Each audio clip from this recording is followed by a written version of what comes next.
Welcome back to another episode of True Crime with Lux. I know I have fallen off the map for a while. I had a bunch of personal stuff going on. Hopefully I can get back on track and start getting more episodes out there. I want to say I'm going to do probably 2 a month to not push myself because I've got a lot of other things I've taken on lately.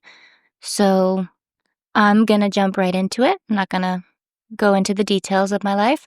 So today's case, I am going to be discussing the terrible, just disgusting what humans can do.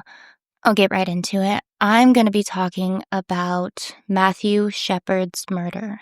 On October 7th of 1998, a 19-year-old student named Aaron Crefels, I hope I'm saying that right, was riding his bike in Wyoming. He had hit something, and it had sent him flying over his handlebars. He ended up getting up and looking around, just trying to figure out, what the fuck was that? When he noticed there was something leaning against a fence nearby. Now, at first, due to the timing, he thought it was just a Halloween decoration. Some kind of scarecrow, maybe. When he got a little bit closer and saw that it was covered in what looked like blood and dirt, he started to realize that this wasn't some kind of decoration. Looking more closely, he saw that it had human hair, and he could tell that the chest was moving. So whoever it was breathing. He immediately called the police the moment he realized that he was looking at a real person. Officer Reggie Flutie was the first on scene. She said that she couldn't drive all the way to the fence because of the terrain, so she ended up parking as close as she could. She then ran once she saw him tied to the fence. She said there was blood everywhere, and it was obvious he had been brutally beaten. She couldn't make out his face due to all of the blood. She reported later that the only clean spots on his face from his tears that had run down his cheeks. She said when she first saw him, she thought he might have been 12 years old. However, Matthew was actually 21 years old. He was just smaller person. He stood around 5'3" and weighed around 110 pounds. She called for backup, but while she waited for them to arrive, she did everything she could to help him. She made sure that he was aware and let him know that he was not alone. She just kept telling him, "I'm here with you. I'm right here. You're not alone." She ended up putting on her last pair of medical gloves, and she started clearing the blood from his nose and his throat to help him breathe. Her gloves started to fall apart, but she just kept going. She didn't care. She was able to clear his airways so that he could breathe better. Now, I want to go back and I want to tell you who Matthew Shepard was. He was born on December 1st of 1976 in Casper, Wyoming, to Judy and Dennis Shepard. He had a younger brother named Logan, and it was said that they were very close. Even though they were the complete opposites, it didn't stop them from spending so much time together. Judy said when Matthew was little, he was a creative boy and liked to put on plays and write poetry. She said he took a long time to come out as gay, but she always knew, even when he was a little kid. In 1994, Dennis ended up getting a new job as an oil rig inspector in Saudi Arabia. So the family did end up moving there for a little while. For Matthew's senior year of high school, he attended an American boarding school in Switzerland because Saudi Arabia didn't have any American high schools. He said he loved it, and he made so many friends while there. Friends that he stayed in touch with long after graduation. At this time, he still hadn't actually come out to anyone. His friends said, we all knew before he finally got around to telling us. Matthew and his friends signed up for a program at school that would send them abroad. They had chosen to go to Morocco. The school was a little hesitant just for their safety, but ended up letting them go anyway. Once there, it turned out the school was right to be concerned. His friends said that they were doing everything they could to stay safe. They always stayed in groups and no one went anywhere alone. However, one night, Matthew knocked on his friend's door around 2 a.m., and he was screaming.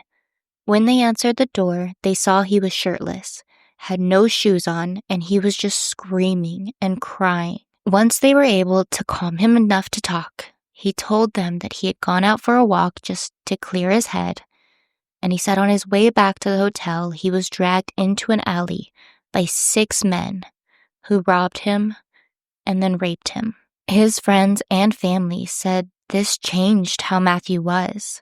He started retreating into himself. He stopped talking to everyone. His mom said he changed how he carried himself even. He just started walking around with his head down like he was trying not to be seen, just trying to make himself as small as possible. Once he started his freshman year at Catawba College, I'm not really sure how to say that, in North Carolina, he came out to his mom. He had told his guidance counselor that he was worried about coming out because he thought his parents might disown him. This was not the case. When he told his mom, though, she was loving and accepting, and she said she always knew, but was just waiting for him to be ready to tell her. He asked her not to tell his dad because he wanted to do it himself. However, she went and she told him anyway because she just wanted to make sure that when Matthew finally told him, he was aware that he had the right reaction, that he wasn't taken off guard, so that, he just kind of had a heads up so that the interaction would go good. Matthew told his dad that he had something really important to tell him and ended up saying, I'm gay. And his dad's response was, okay, but was that the really important thing you had to tell me? He told Matthew that he was his son and that he loved him. This reaction from his parents gave him the confidence that he needed to start telling some of his friends. He ended up moving to Denver, Colorado about a year later, and this move seemed to kind of set him back. His friends said he seemed depressed and was retreating into himself again, now that he wasn't really surrounded by all his family and the support system he had. He became a first-year political science major at the University of Wyoming. He thrived while there. His friends said Matthew had started a mentoring program at the school to help new students, especially those in the LGBTQ+ communities. He wanted to help the transition into the school while also giving them a safe space to just be themselves. Matthew's mental health got a lot better, and he even told his friends he was starting to feel safe again. On October 6 of 1998, Matthew met with the LGBTQ+ group on campus to plan a celebration for the upcoming Gay Awareness Week. After they were done, he decided, he wanted to stop at the Fireside Bar for some drinks. It was around 8 or 9 o'clock, and he asked if anyone wanted to join him, but everybody else had already had plans for afterwards, so he decided he was going to go alone and have one beer. The bartender said that he had sat at the bar and he ordered his beer. They had a little bit of small talk, and he recognized Matthew from other times that he had stopped in. Now, around 10 or 11 p.m., 2 guys came into the bar. 21-year-old Russell Henderson and 21-year-old Aaron McKinney. They were roofers, so they didn't work all the time. Their work was very sporadic, and they ordered a pitcher of beer with some dimes and nickels. Now, it was later said by Under Sheriff Rob Debris and Sheriff Dave O'Malley that they both described Aaron as someone who got into trouble a lot and was always an asshole about it. That's how everybody knew him. Russell was this quiet little follower, and Aaron recently had a son and was just very vocal about his homophobia and his racism. Russell was a high school dropout with a lot of DUIs, which is far from where he used to be because he was actually an honor student junior year. So he started off on the right track and just jumped right off of it. Everyone said that he was a good kid, always willing to help out neighbors and friends, so people figured the only reason that he would be involved is because he was following whatever Aaron told him to do. People knew him well, said Russell never expressed any issues or negative feelings towards gay people or any of that. So at the bar, they had noticed Matt and assumed he had money. I don't know what gave them that assumption, but that's what they assumed. They also knew, somehow, that he was gay. They said that they ended up going to the bathroom to discuss what they were going to pretend like they were gay as well to get his attention, and then they were going to rob him. The bartender remembered seeing the three of them leave the bar that night together. They all got into Aaron's truck and they drove away from the bar. Russell was driving. While in the truck, Aaron told Matt that they were actually not gay and that he was getting robbed. After that, Aaron started just hitting Matt and trying to get his wallet, which Matt took out and handed over willingly. He wasn't putting up a fight. He wasn't trying to fight back or nothing like that. He said, "Here's my wallet. You can have it. I don't care." But even after Aaron had the wallet, he just kept hitting Matt. He not only hit him with his fist, but he also pulled out a revolver and started beating him with that as well. Russell then ended up pulling the truck over into an isolated area where there was this fence, and they dragged Matt out of the truck. After a huge struggle, Aaron told Russell to get some rope so that they could tie Matt to this fence. According to Aaron, Russell was the one who tied Matt up. Aaron then continued to beat Matt, and once he was done, he stole Matt's shoes. Now I'm going to go into what the autopsy says. The autopsy findings were that there were 18 hits to his head and face from the butt of that revolver. He had 4 skull fractures, and the cause of death was from behind his ear. He had been hit so hard that it actually caved and crushed his brainstem. They then left Matt tied to that fence in below freezing conditions for 18 hours. When Sheriff Dave O'Malley got there, he said that there was blood spattered in about a 50-foot radius, and there were drag marks all over the ground. So Matt did try to fight back. He said that it was the worst crime scene that he had ever seen. Russell and Aaron ended up going back into town after they had left Matt. They then picked a fight with 2 teens, Emiliano Morales and Jeremy Herrera, who were both 18. They said Russell and Aaron just jumped them on the street. They didn't instigate it. They didn't do anything. It was just random. Emiliano was hit in the head with the revolver, and he ended up getting 21 staples at the hospital. Jeremy hit him with a stick to get him off, and then Russell and Aaron just ran away. Aaron ended up with a hairline fracture. Poor little fucking baby. And ended up at the hospital. There he was questioned as to why he was covered in so much blood when all he had was 1 wound. And he claimed that it had all come from his head, which I get. Head wounds bleed a lot, but the amount of blood that he must have been covered in, that head wound isn't going to explain that. Aaron actually ended up 4 doors down from where Matt was lying in a coma. Now, Russell didn't need to go to the hospital, so he ended up meeting up with his and Aaron's girlfriends, Chastity Paisley and Kristen Price. He was visibly upset when he met up with the girls, and they asked him what was wrong, and he didn't really say anything until Aaron got back. Once Aaron was back, he and Russell were sitting there in front of their girlfriends, discussing everything that had happened and trying to get their stories straight. Now, these girlfriends gave them an alibi. They said, "Hey, look, we'll help you. We'll cover this up with you." They then all together got rid of the bloody clothes and all of the evidence, and they got their story straight, and they decided that the 4 of them had been watching movies all night. That's what they were going to go with. Now, meanwhile, keep in mind, like I said, Matt's parents were in Saudi Arabia for his dad's job, and that's where they got the news, but they didn't even get the full story. They originally thought it was Matt calling. Because of the time difference, Matt always called in the morning and woke them up. That's just how it went. So when the phone rang, Matt's dad assumed that it was him. However, it was the hospital staff, and they informed him that Matt had been gravely injured, and they didn't think he would make it through the night.